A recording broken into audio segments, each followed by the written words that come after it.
horizontal frontside Steve is similar to a backside Steve in that it has an arm roll to a neck wrap to an arm roll.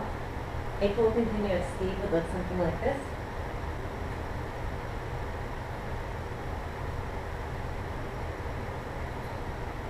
To do this move without turning our bodies, those big circular motions that we've been working on with our arm really come into play. So instead of grabbing it in our palm and bringing it back down, what we're going to let it do is wrap around our right wrist. We're not going to grab it like I am now, but I'm just showing you. We're going to let it wrap around our right wrist so that it comes down the inside of our right arm with the center line about towards our breastbone or that hollow at the base of your throat. It passes from right shoulder over to left shoulder before it continues down the left arm, which you're also sending in a clockwise swoop to wrap that left wrist to continue the Steve. So that you don't have to start from the beginning of a backside Steve. Once again, we can use our left hand to put the center line on the pinky side wrist bone of our right wrist with a flexed wrist, and we're going to push it into the outside of our thumb, outside of our forearm, using our left hand. We're going to send our right hand in a vertical clockwise circle as though there were a clock painted on a wall in front of us, and it's at 6 o'clock now, from 6 through 12.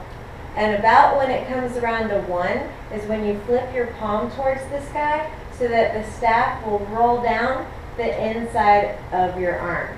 Because it is wrapped around your wrist, it's got the momentum of the horizontal rotation, which if you're looking up at it in this instance is clockwise.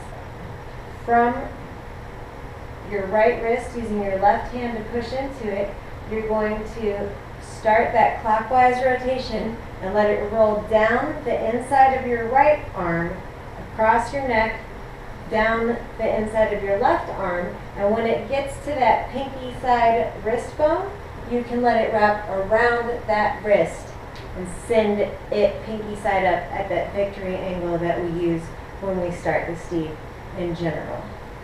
If you just need to practice the second half, you can set it on your right shoulder with the center line about a hand's width distance in front so that it'll really cross over.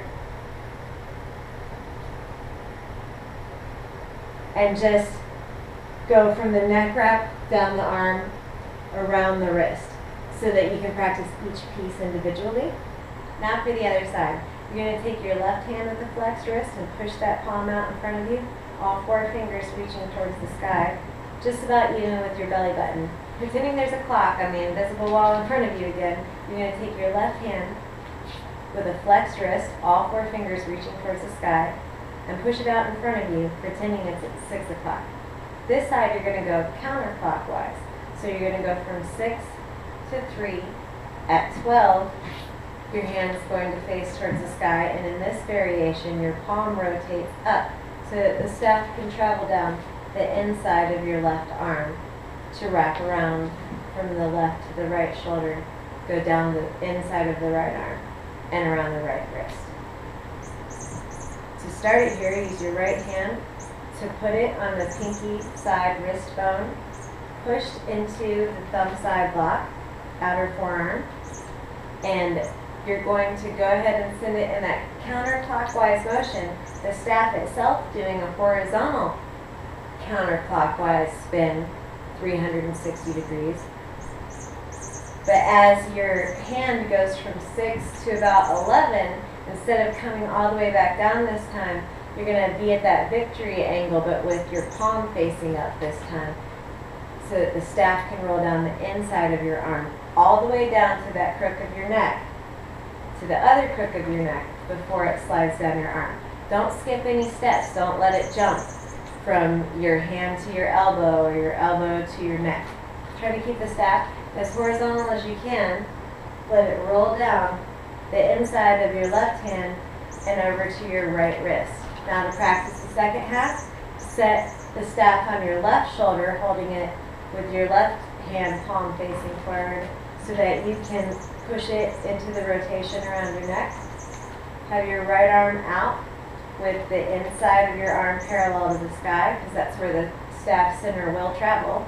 is whatever is parallel to the sky.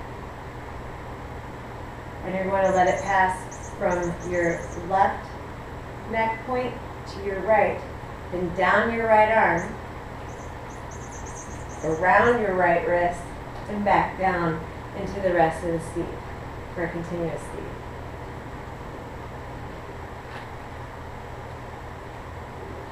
You'll find that your hands always want to help. So as it's going around that wrist, my hand tends to want to grab onto the staff. I'm trying to train myself not to do that. You should be aware of it too, so that you could just really do a propeller around that wrist to get the staff to go where you want it. You can start it from any transition in the backside sleeve to link the two pieces together, such as from the neck wrap down the back side of the left side of your arm, wrist propeller, and then back down the inside of the left side of your arm to cross over and start again. Be patient with yourself. Find your glitch point and work on specifically what needs worked on. Remember that you have to fail to succeed, so fail as much as you can, as soon as you can. And after you learn this move, we'll be able to do all sorts of neat things with duck outs, some shoulder propellers, and some groundwork. So I'll see you next time.